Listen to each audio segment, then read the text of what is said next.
everyone, my name is Julian and today I'm going to show you how to sew this cute little bunny named Bibby. Bibby is one of our cut and sew fabric panels, which means all the pattern pieces for this cute bunny, but also all the accessories are already printed on a fabric, which means you can just cut them out and start sewing. Bibby comes with a lot of accessories like this cute hooded cape. It also has a basket with a carrot in it and this cute little baby bunny. We also have a paperback, pants, and I think we're just going to start. Before we begin, just a quick note. I always start by roughly cutting out all the pieces for my fabric panel. Then I cut them more precisely along the dashed lines. It's important to know that each piece has a ladder assigned to it, and these ladders are also mentioned in the printed instructions. You'll find the ladders in these little bubbles right next to the dashed lines, but they are also printed directly on the pieces themselves.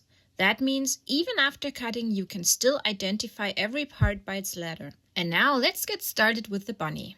Here you can see all the pieces you need for sewing the bunny. The front body, the back body, 2 front head pieces, and 2 back head pieces.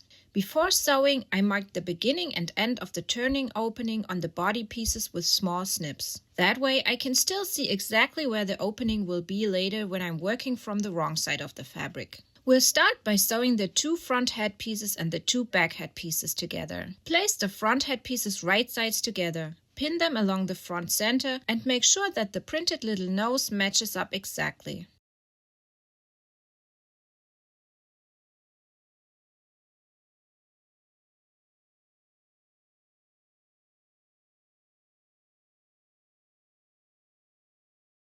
Then do the same with the back head pieces, right sides together, pinned along the center back.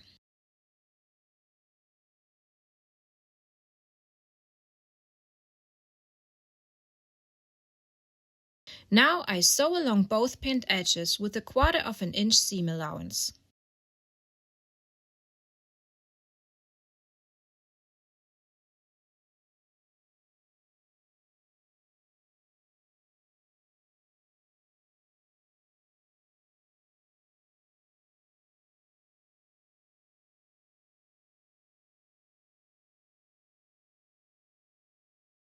After sewing, I trim the seam allowances on both head pieces. For cotton fabrics, I like to use pinking shears because that helps prevent the fabric from fraying.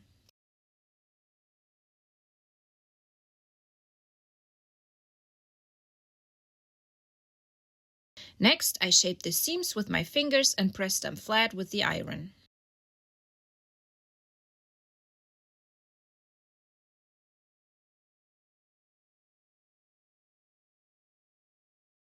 Now we can attach the head pieces to the body pieces. I take the front head, place it right sides together with the front body, and pin it along the neckline.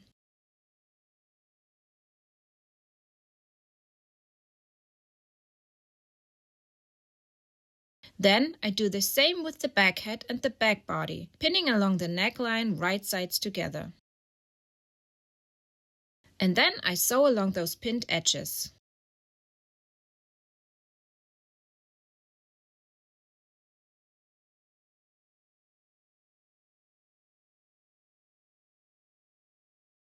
This is what the front body looks like now. After sewing, I press the seam allowances open. This is not only important for a neat look from the front, but it also makes it much easier later when we sew the front and back bodies together. I do the same pressing step for the back body as well. Next, the front body and the back body are sewn together. Place both pieces right sides together and pin all the way around. Make sure that the key points match up.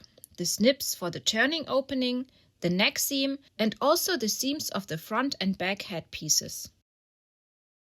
Now I sew the bunny together, leaving the turning opening and the dart between the legs open. I usually start sewing right at the turning opening, so I don't forget to leave it open. In the inner corners, like under the arms, make sure to sew right into the corner, not round it. Sew all the way in, stop with the needle down, then lift the presser foot, turn the fabric, and then continue sewing. Another important spot is at the neck seam. I sew up to about 2 to 3 millimeters before the seam. Stop with the needle down, lift the presser foot, and turn the fabric so the presser foot is at a right angle to the next seam. Then I sew 2 or 3 stitches across the seam. Stop again with the needle down, lift the presser foot, and turn the fabric back to continue sewing along the head. I repeat the same on the other side of the neckline and then sew down to the dart.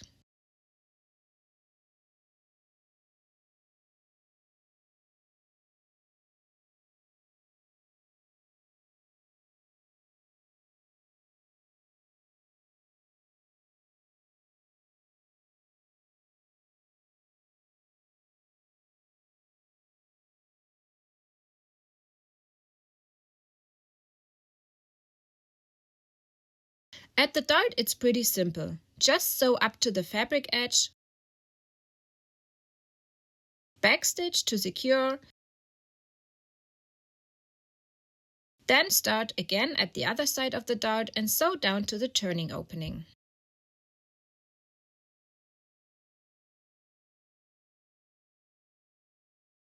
Here you can see the turning opening left open and the dart is still open as well. We'll close that in a moment. But before working on the dart, I trim the seam allowances. This step is really important because the better you trim them, the nicer the bunny shape will turn out. I start with all the inner corners, since they matter most.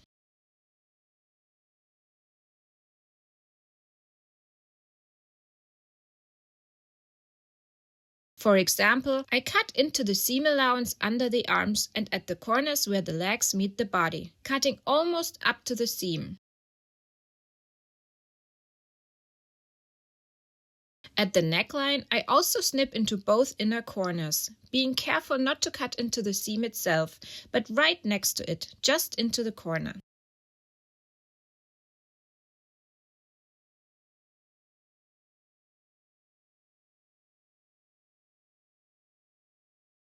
Once all the corners are snipped, I trim down the rest of the seam allowance with pinking shears, except at the turning opening.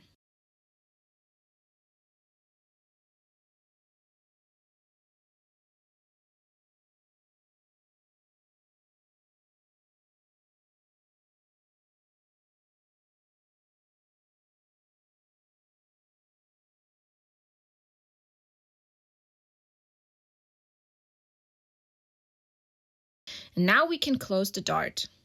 Pull the fabric apart a little and line up the dart edges so the seams match exactly in the middle.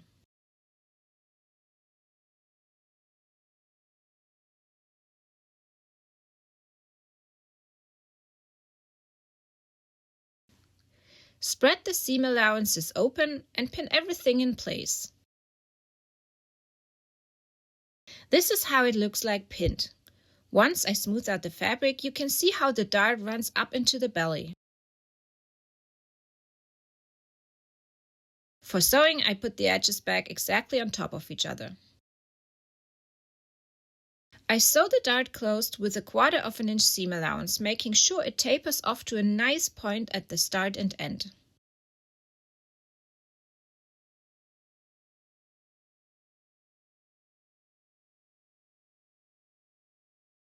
Here's how my dart looks like now. If the ends don't taper smoothly on your first try, just sew over it once or twice more until you get a nice transition. Now I can turn the bunny right side out through the turning opening.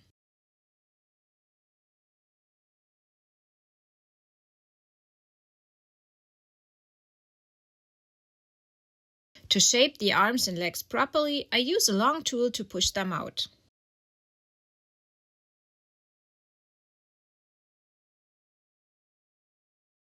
And this is how the bunny looks like after turning. I press over most of the seams again so they are nicely shaped and the fabric lies flat. Next, I stuff the arms and legs. When stuffing the limbs, don't push the fiber fill all the way up into the body. Leave about 1 inch unstuffed at the top. That way, when we sew across later, the arms and legs will stay more flexible. If they are stuffed completely to the top, they won't move as nicely.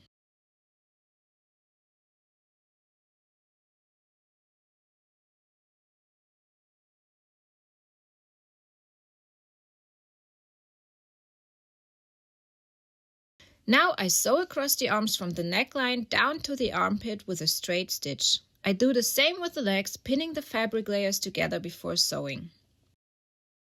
But before I go to my sewing machine, I will also pin the fabric layers at the ears, so I can stitch along the dotted dashed lines on the ears. This keeps them flat and unstuffed, which gives the head a nicer round shape. And now I can sew all the pinned edges.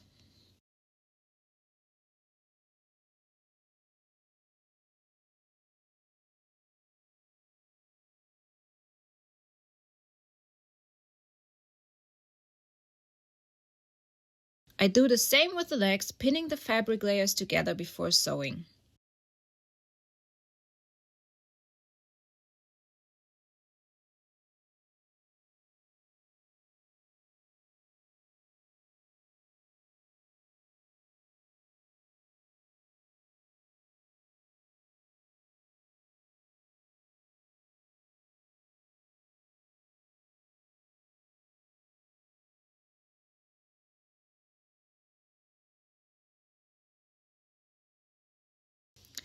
If you'd like, you can also give the bunny some whiskers. You'll see 3 little dots printed on each cheek for the placement. For this, I use embroidery floss, or you can also use a thin yarn. Regular sewing thread is too fine. Cut a short piece, tie a knot at one end, thread the other end to a hand sewing needle, and insert the needle from the turning opening inside the bunny.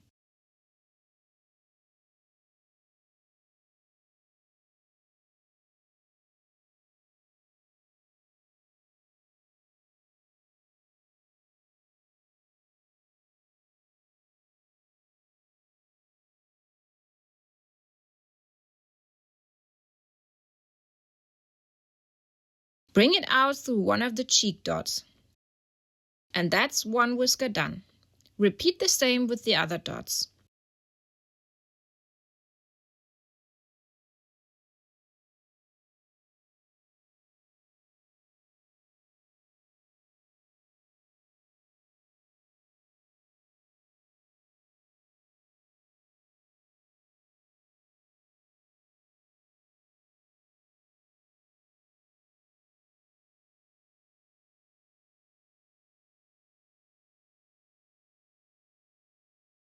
And now the rest of the bunny can be stuffed. Here's a little tip. Take your time when stuffing. I always say, well stuffed is half sewn. And that is really true. Stuffing really shapes the bunny, and even small sewing mistakes can be hidden if you stuff carefully. Pay special attention to shaping the head. This is how the head looks now. It's important that there are no wrinkles and that the muzzle stands out a little from the rest of the head. The printed nose is flat on the fabric, so add some extra stuffing in this area to give it a nice 3-dimensional look.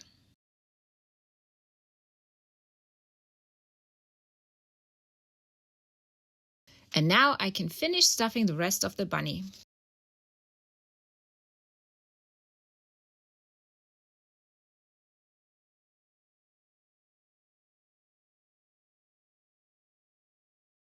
Alright, the bunny is now fully stuffed, and the only step left is to close the turning opening with a ladder stitch.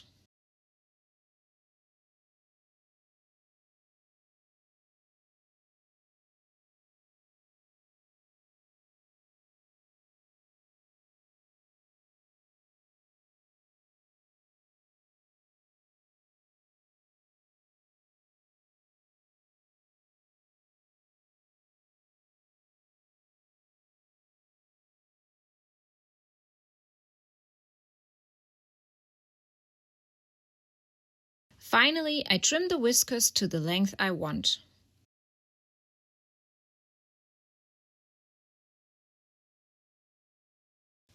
And with that, the bunny is finished.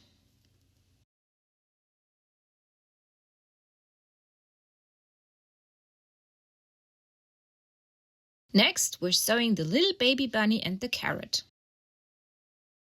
Here you can see all pieces you'll need. 2 pieces for the baby bunny and 2 pieces for the carrot. Before sewing, I mark the beginning and end of all turning openings with a small snip. I also cut a little notch at the top center here, which will help later when pinning the pieces together.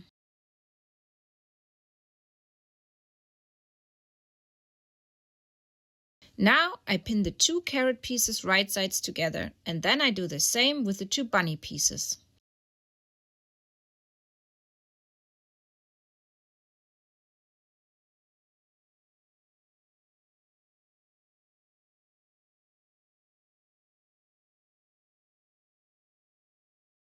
Next, I sew both shapes together, leaving the turning openings open.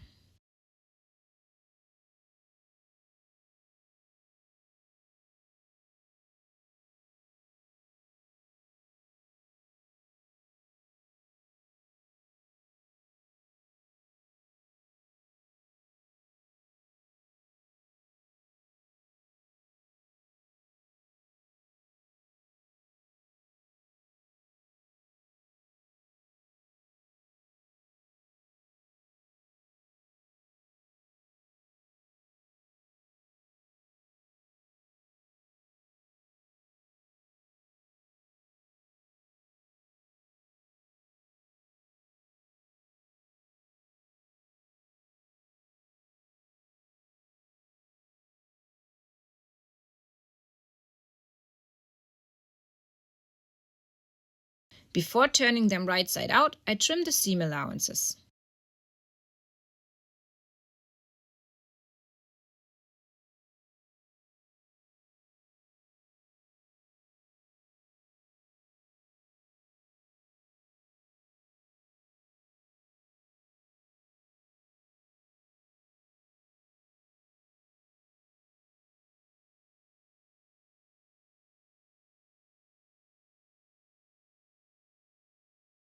And now we can turn the bunny and the carrot.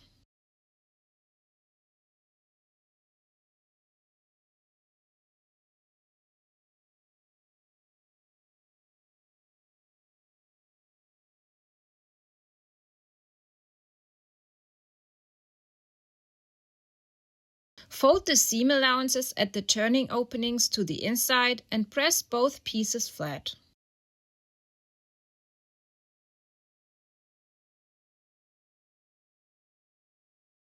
To bring out the carrot shape better, I sew one more line right where the green top meets the orange body. That way, only the carrot itself gets stuffed, while the green part stays flat.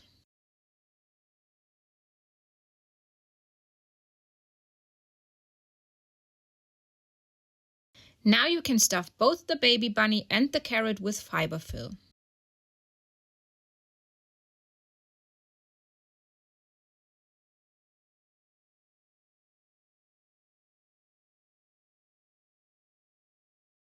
Finally, I close the turning openings with a ladder stitch.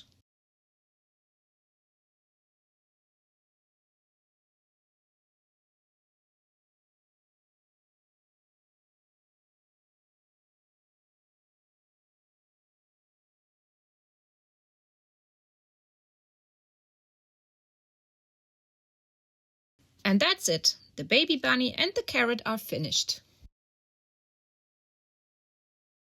Next, we'll sew the paperback pants. For this project, you only need these two fabric pieces here marked with the letter G. Before we can start sewing, we need to do some ironing. Fold the lower edge of each pant leg to the wrong side by 3/4 of an inch and the top edge by 1 inch. There's a light blue guideline printed on the fabric to help you.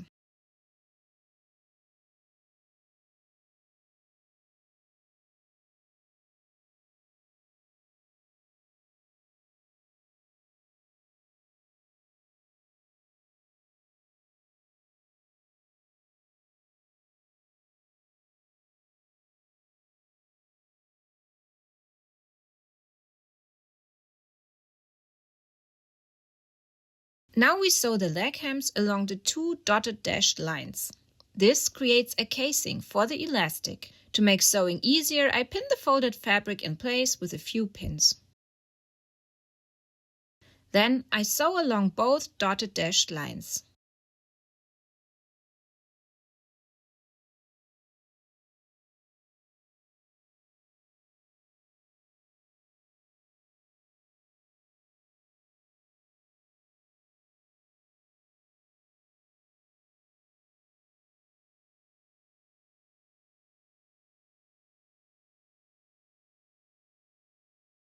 This is what the pant pieces look like now. Next, I insert the elastic into the leg hems. For this, I use elastic about 3/8 of an inch wide and cut 2 pieces, each 5 inches long. To pull the elastic through the casing, I pin a safety pin to one end and a regular pin at the other end. The regular pin acts as a stopper so the elastic doesn't slip completely inside, gathering the fabric bit by bit until the pin comes out on the other side. Then I push the safety pin into the casing and work it through, gathering the fabric bit by bit until the pin comes out on the other side.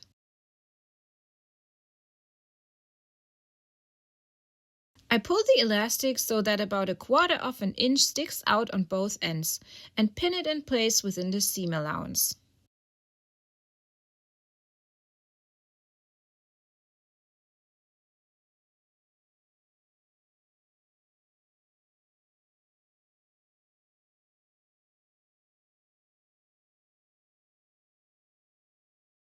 Then I stitch the elastic ends down with a straight stitch on both sides.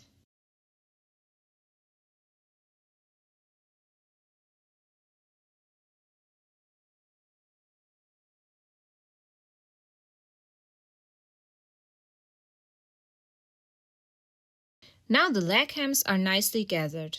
Next, I place the 2 pant pieces right sides together and sew them along the center seams. Be careful to keep the folded waistband edge open while sewing.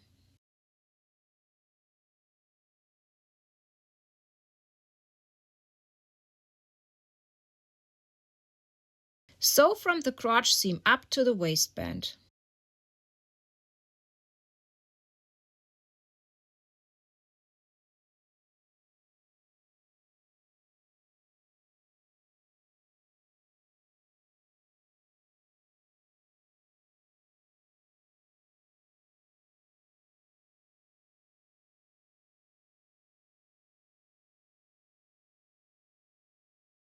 Here are the 2 seams finished.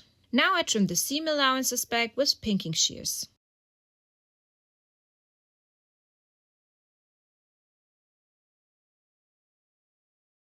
Before continuing, I press the seams flat with an iron.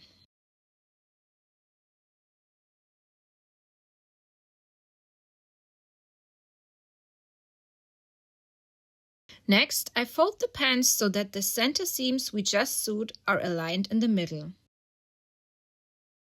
Then I pin the fabric edges together at the crotch all the way down to the leg hems. Make sure the gathered hems line up, as well as the crotch seams.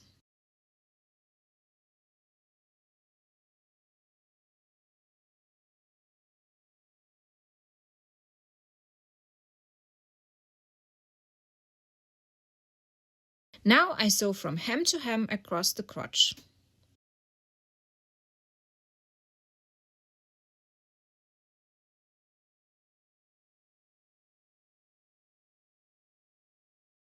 After sewing, I trim these seam allowances back with pinking shears as well.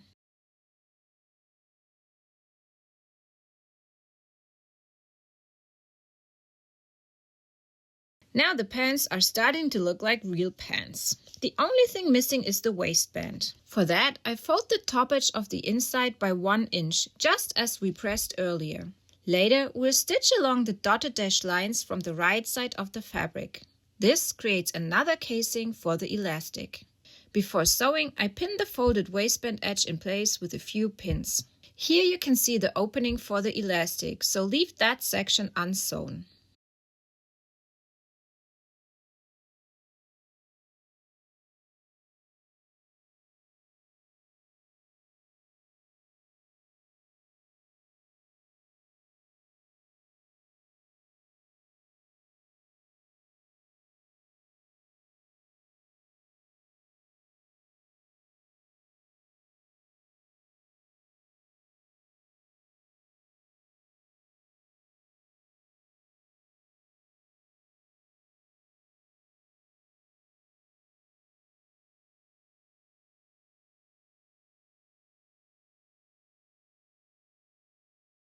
This is what the waistband looks now.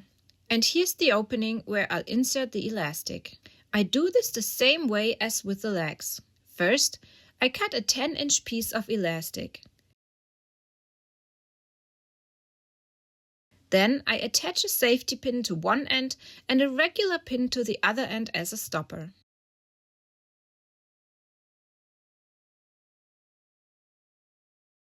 I push the safety pin through the casing, moving it along bit by bit until it comes out on the other side. Once both ends stick out about the same length, I pin them together and sew across with a straight stitch.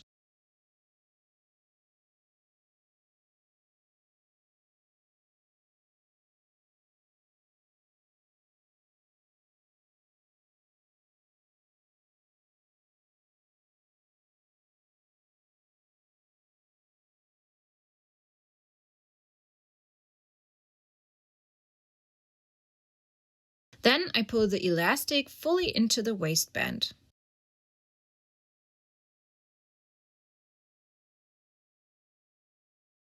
Finally, I close the opening in the casing. I pin the fabric together and stitch it closed with a straight stitch from the right side, just as before.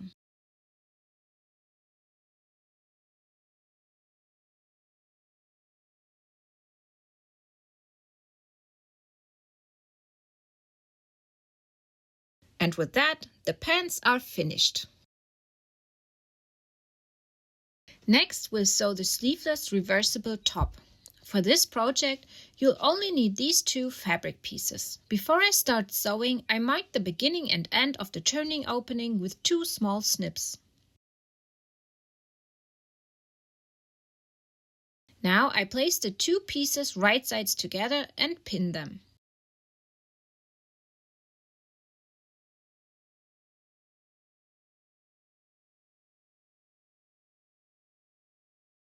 Then I sew all around, leaving the turning opening unsewn.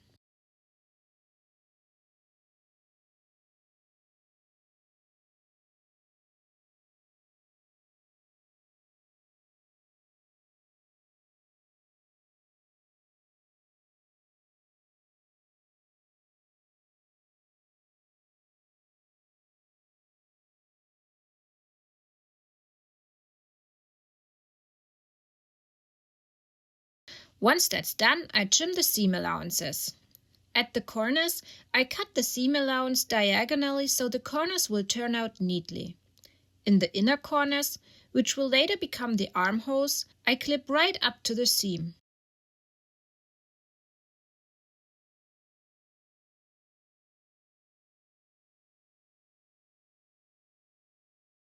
I trim the remaining seam allowances back with pinking shears. Now we can turn the top right side out. I used a pointed tool to carefully push out all the corners.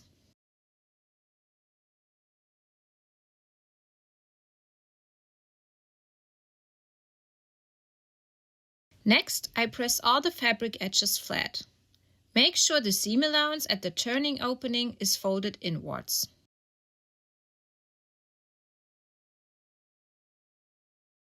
To close the turning opening, I top stitch along the lower edge, close to the edge. I pin the layers together first so nothing shifts while sewing.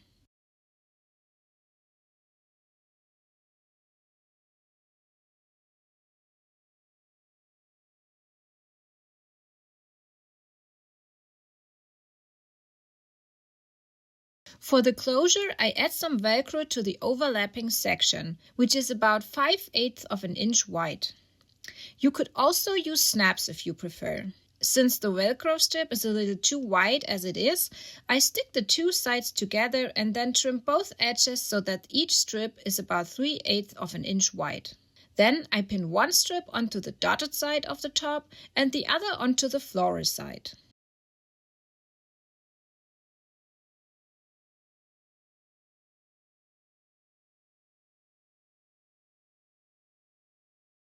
I sew the Velcro strips in place with a simple straight stitch.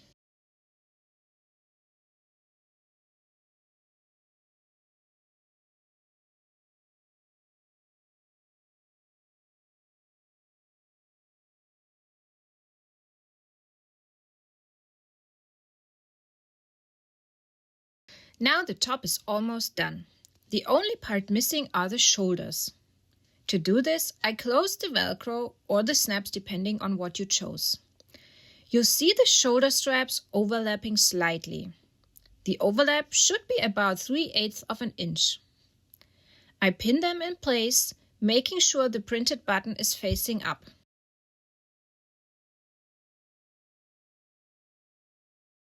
To secure the shoulders, I use the printed button as a guide and stitch over it with embroidery thread, following the little cross pattern.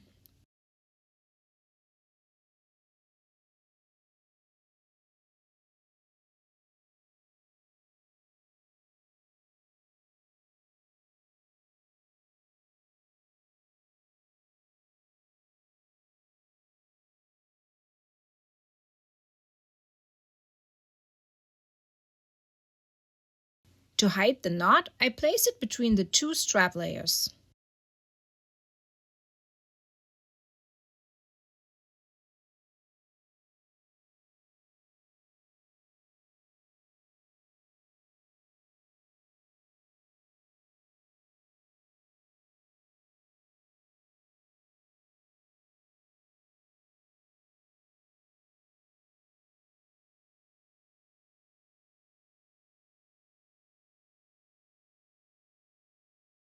This is how the sewn shoulder looks like now.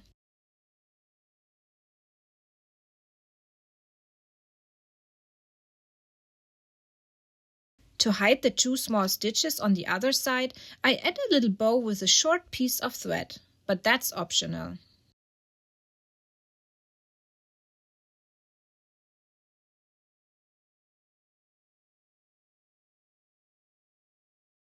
And that's it. With both shoulders done, the reversible top is finished.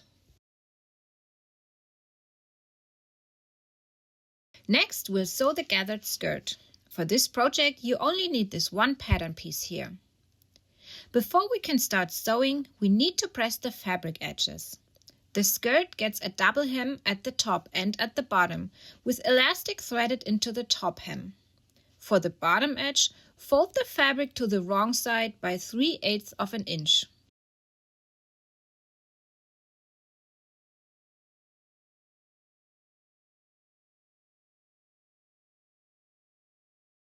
For the top edge, fold it by 1/2 an inch.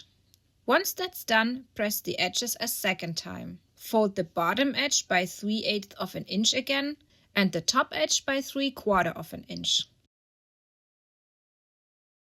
Unfold the pressed hems. Now fold the fabric piece in half right sides together so the short side edges match. Pin them together with a few pins and then sew along the edge with 1/4 of an inch seam allowance.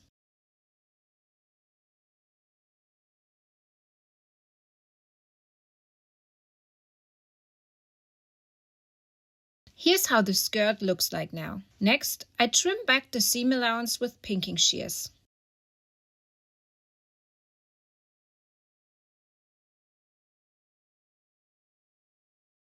Before continuing, I press the seam flat with the iron.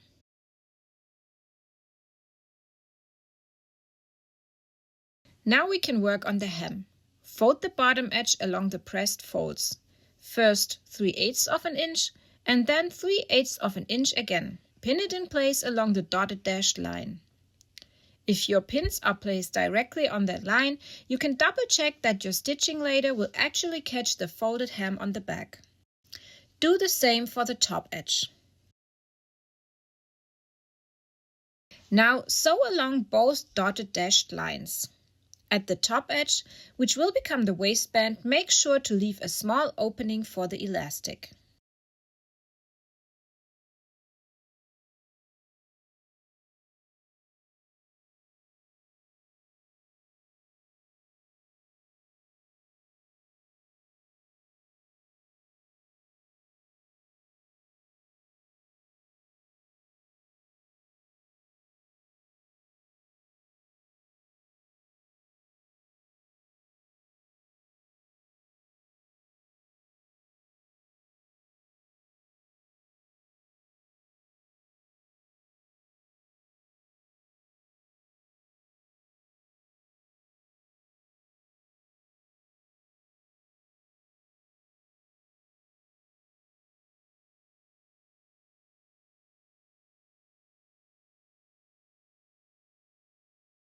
Here's the opening in the waistband. Through this, I insert a 10-inch piece of elastic using a safety pin.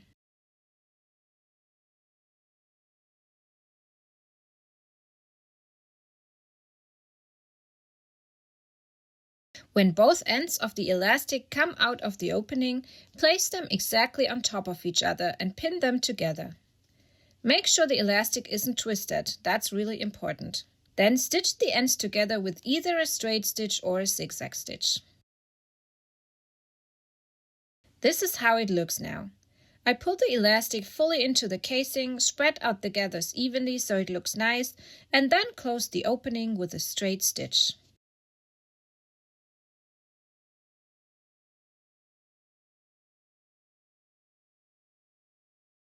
Here's the closed opening. Ideally, you shouldn't even be able to tell that there ever was an opening. And with that, the skirt is finished and ready for your bunny to wear.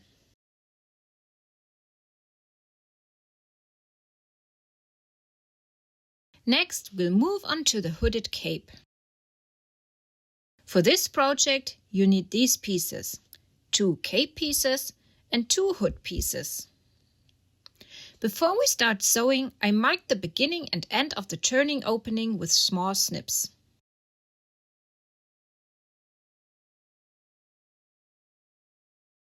We start with sewing the hood. Take each hood piece, fold it in half right sides together so that the straight lower edges match, pin them, and then sew along the edge marked with the number 1. That's the back seam of the hood.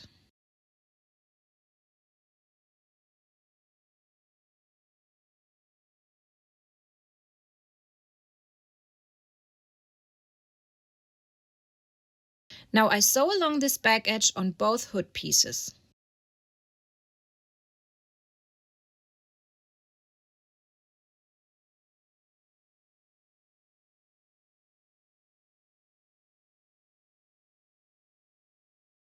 Before continuing, I trim the seam allowances. Next, I turn one of the 2 hood pieces right side out and shape the seam nicely with my fingers.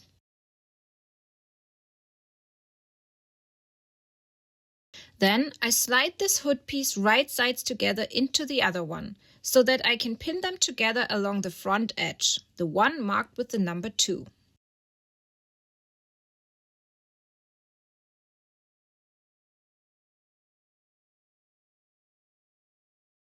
This is how it looks pinned. And now I sew along that pinned front edge.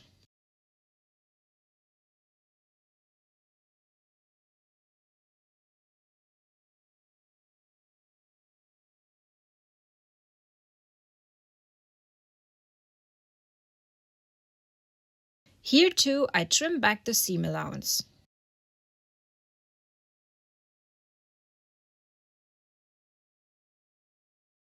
Now I can turn the hood right side out. Place the lining and outer hood neatly inside each other and press the edges flat. Now I can attach the hood to one of the cape pieces.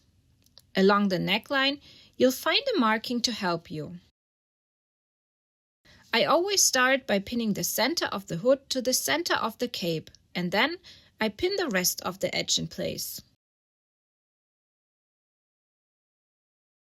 To make sure the cape can be tied closed later, I pin 2 cords, each about 6 inches long, into the upper corners. If you prefer, you could also add a different closure, like a hook and eye, later by hand.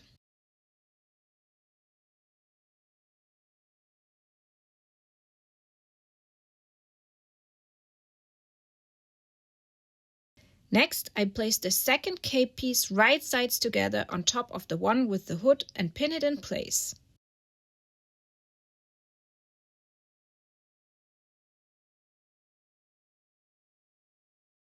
And now I sew all around, leaving the turning opening unsewn.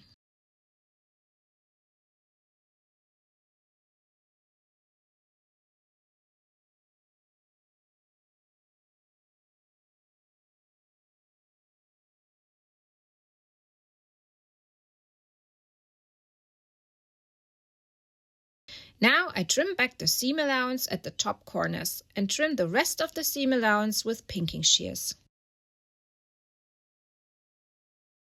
To help the neckline shape better, I also cut a few small triangles out of the seam allowance here. Now the cape can be turned right side out. Shape the edges nicely, fold the seam allowances at the turning opening inward, and give everything a quick press.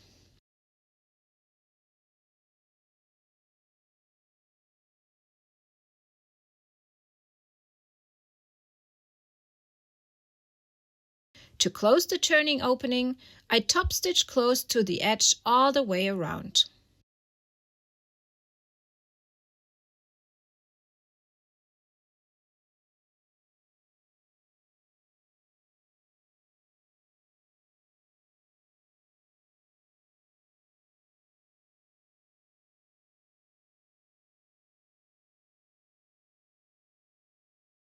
And with that, the hooded cape is finished. Next, we'll sew the butterfly headband. Here you can see all the pieces you need. There's one long strip that will become the headband itself, and 4 smaller pieces that will form the butterfly. Before sewing, I marked the beginning and end of the turning openings with a small snip.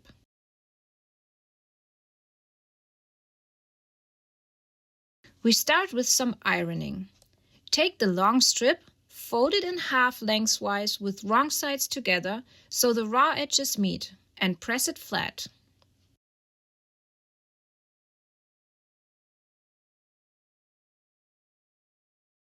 Then unfold the strip again.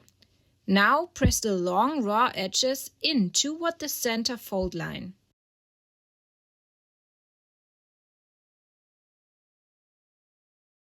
Do the same on the other side.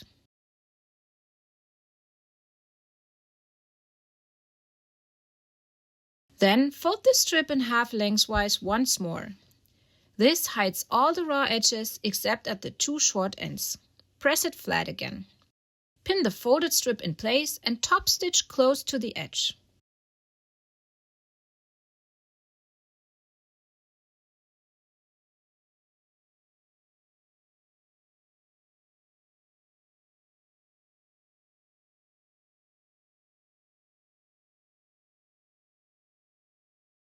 This is how the stitched strip looks like now. Next, pin one end of the strip to one of the pieces marked with the letter O, matching the mark. The raw edges should line up.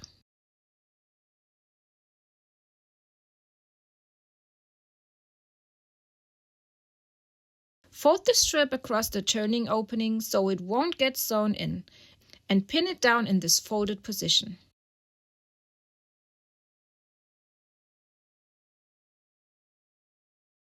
Now place the second O piece right sides together on top of the first one.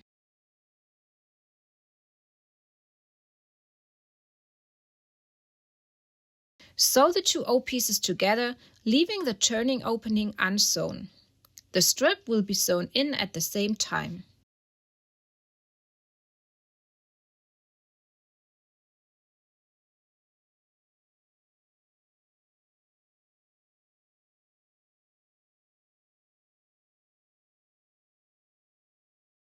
Trim the seam allowances at the corners, then carefully turn the piece right side out.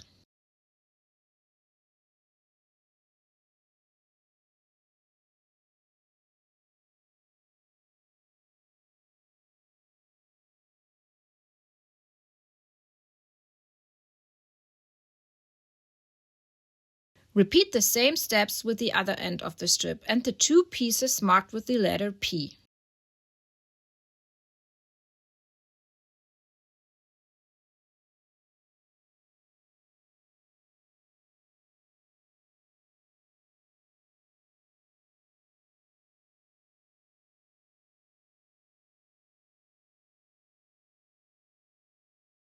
This is how your headband should look now. Push the corners out, fold the seam allowances to the inside and press the ends flat.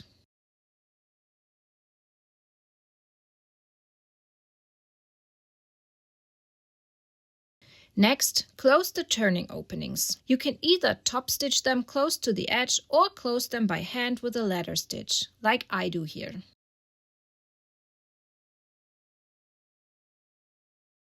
Now it's time to fold the butterfly shape. Start with the light blue end piece. Fold it accordion style along the length 3 or 4 times and pin the middle with a pin. Then bring the headband around and fold the other end, the dark blue piece, in the same accordion style. Pin it to the same spot in the middle. You should now see the butterfly shape.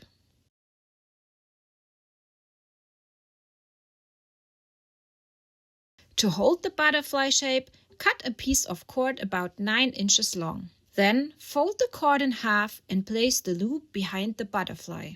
Bring the 2 ends to the front and thread each end separately from back to front through the loop.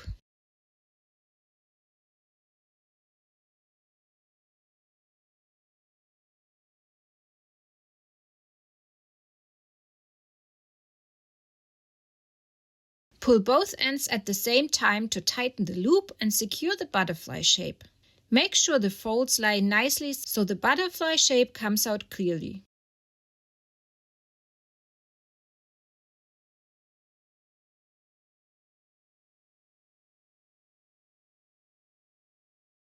Trim the cord ends so they look like antennae.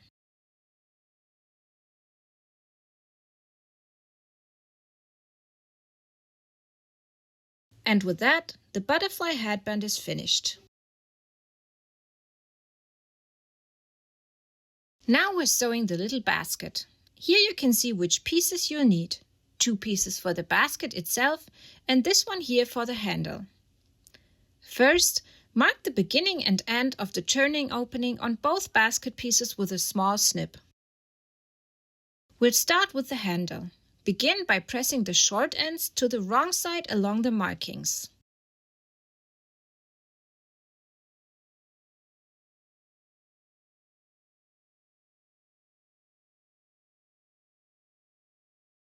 Next, fold the handle lengthwise in half so the long raw edges meet, while the short pressed edges stay folded in. Press the fold flat. Now unfold the strip again and press the long raw edges toward the center fold, so each raw edge meets the crease. Do the same with the other long edge.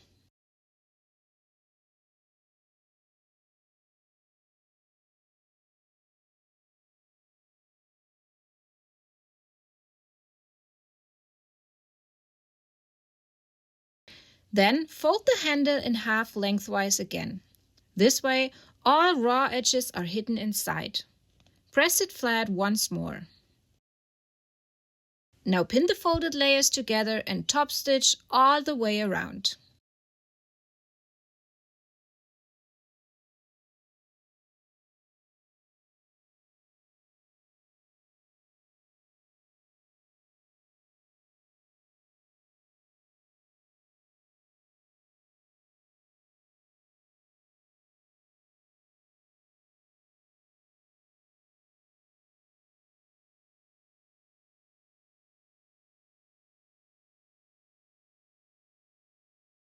With the handle finished, we can move on to the basket. Place the 2 basket pieces right sides together and sew around them, leaving the turning opening and the small corner cutouts open.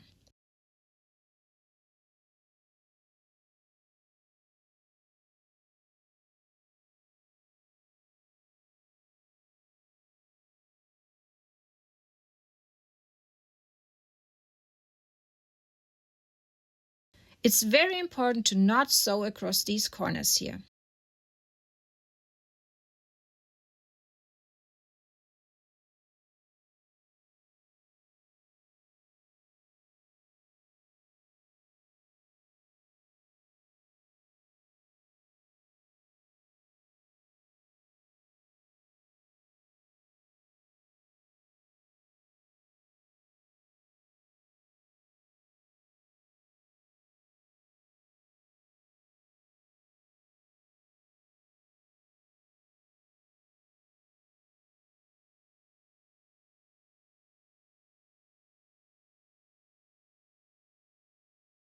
Next, we'll shape the corners.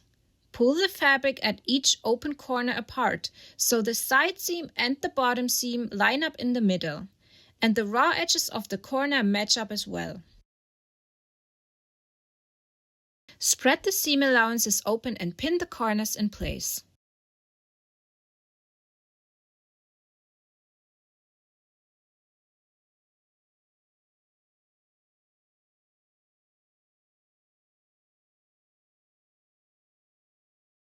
This is how it looks once the corners are pinned.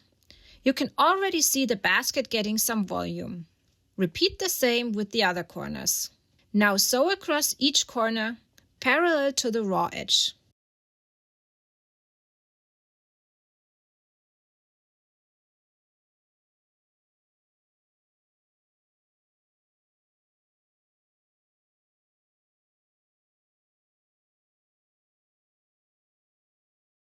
This is what the basket looks like with all the corners sewn. Now turn it right side out through the turning opening in the side seam.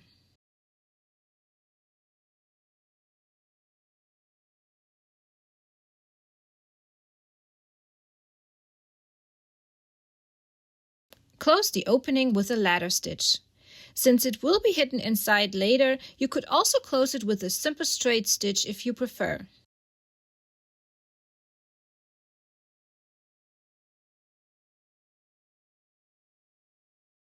Now, push the darker lining part of the basket, including the top border, inside.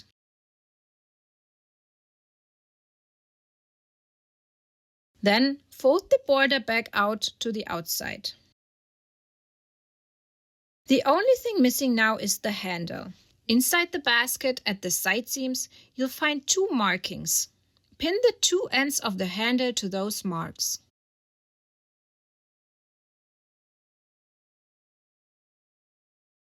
Sew the handle ends in place with a simple straight stitch. To hide the seam, fold the basket border back up while sewing, so the stitches will later be covered.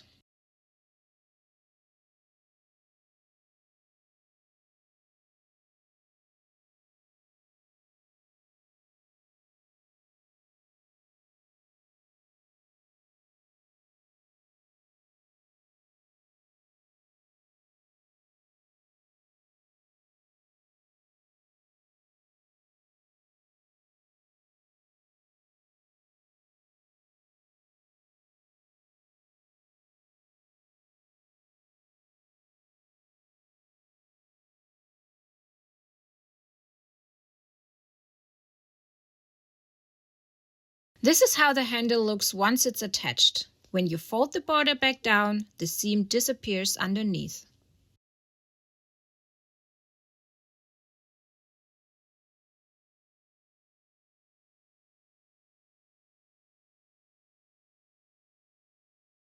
And with that, we've finished all the projects from our cut and sew fabric panel. If you still have any questions, just leave them in the comments or send us an email. One last note before we wrap up. If you enjoyed sewing Bibby Bunny, you might also want to check out Betsy Bear or Eddie Elephant. The great thing about the Dress Me Bestie series is that all the